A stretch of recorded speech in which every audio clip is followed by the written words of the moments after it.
So I agree with Lily. I would discard the land, though. You have Bolt for Tamashii. You have Hand Hate. You could discard the Lightning He- Bolt. I just wouldn't. It's fine. We've got Liliana Edict if we need a removal spell.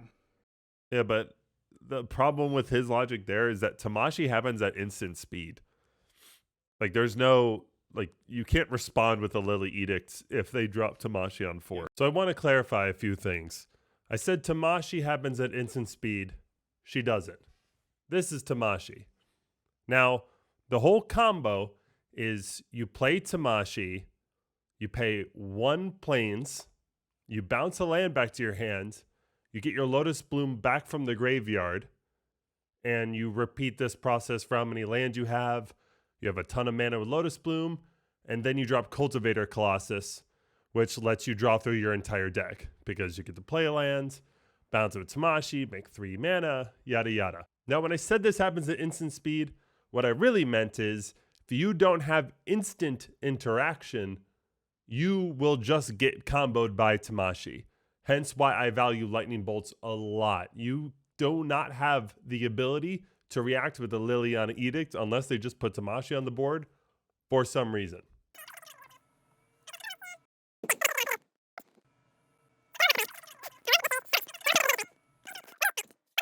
Don't really care about Blast Zone. Forest gets them cards again. So you probably do this token and these 3 together, and then Urza's Tower, Urza's Mine. That's what I would do. Just because this lets them like Sylvan Scrying up to a land, but it doesn't really do anything because they just have a Blast Zone and it still takes more time. And you make it sexier with the creature token. This one, they have no creature token and just these 2, which Sylvan Scrying and shit doesn't really work for. Granted, they probably go this route, but either way, you're going to have to give them 2 lands. I'd rather give them 2 Tron lands stacked together. We have a mine in the graveyard, so I would take away mine. Yeah, I would do tower and power Are there any plant. Tron lands in the yard? There's a mine. So maybe we put power plant tower. So this one's pretty non-controversial. I just want to explain it. You Liliana Edict, you have to. Simply because they have Tron active and you want to separate that. Now they have 5 lands, so either way they're going to keep 2 or 3 lands, an odd number of lands. Obviously, 2 Tron pieces is more than 1. So you want to make the 1 essentially the best offer here, or as even as you can. So you put 2 Tron lands separate, being one of the Tron lands, the one in their graveyard, aka mine in this case. So you put power plant and tower together. So if they choose that, they only have 2 mines left in their deck. It's less likely. And then you put the rest of the lands together because they are now 2 lands away from Tron. This creates the best scenario for you, the player, to operate from.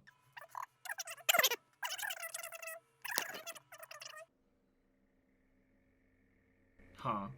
Interesting attack. I think there's a decent argument for blocking Sentinel, and then you can ping the other one. And then you have a decent board state. Because there's no artifact in the graveyard right now. Do I want... I think I do want to eat a Sentinel here, so that way I can go Ren and 6 pay for... Yeah, that's interesting. What's the play? I know it's harder to see.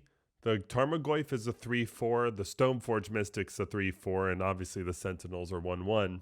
But even if the Tarmogoyf was a 4/5 and capable of killing the Stoneforge Mystic, I'm still going to lean closer to wiping out 2 Esper Sentinels, so I don't have to worry about card advantage if the game gets a little tighter.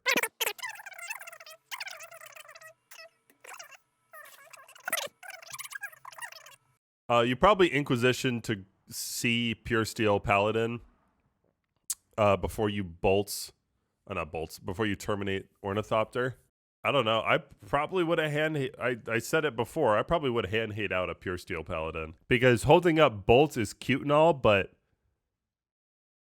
like you're only afraid of Pure Steel Paladin, so if you just get rid of it, it's the same result, except you don't deal with a Pure Steel Paladin on the board.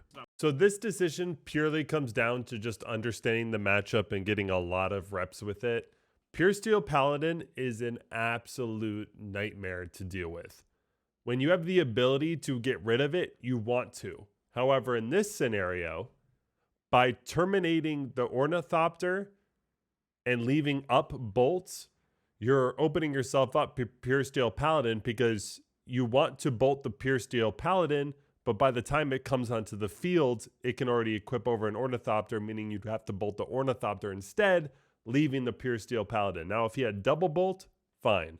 But in that scenario, you're just setting yourself up for failure, especially when they have an Inkmoth Nexus on the field. So the most dangerous card being Pure Steel Paladin, you want to hand hate and get rid of it.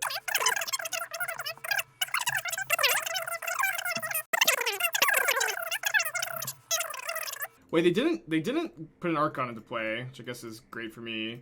And they're probably not gonna expect the second main deck Nile Spellbomb. So like the fact that it like has like secret, 4 chapters, whatever. I'm very much of the opinion that the card is Well, Spellbound. Wait, hold on. Pause.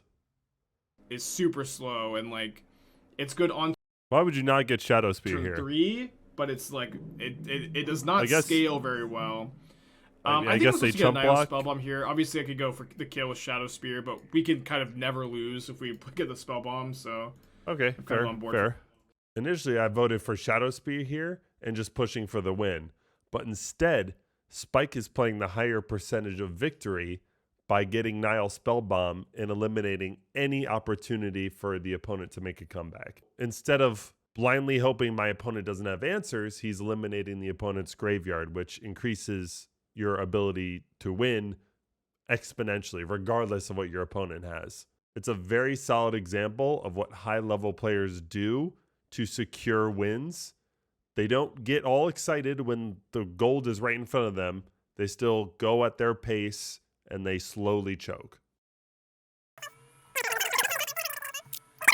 they put I'm going to pause this, and we can have a discussion chat if you want. But to Murktide, push Thoughtseize, double Death Shadow.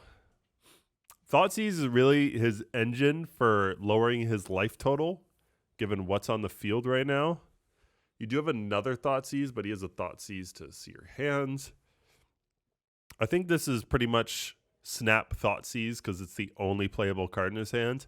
So yes, this is definitely one of the easier options. I just want to point out in these 1-for-1 matchups, these hand hate versus hand hate matchups, at least in game 1, when you hand hate somebody, it is absolutely ideal that you take away their hand hate, usually regardless of what else their hand is, simply because the information you receive and the information you deny is only a boon. Going forward through the match, you have better decisions while they're still left wondering what the heck else they're planning to do.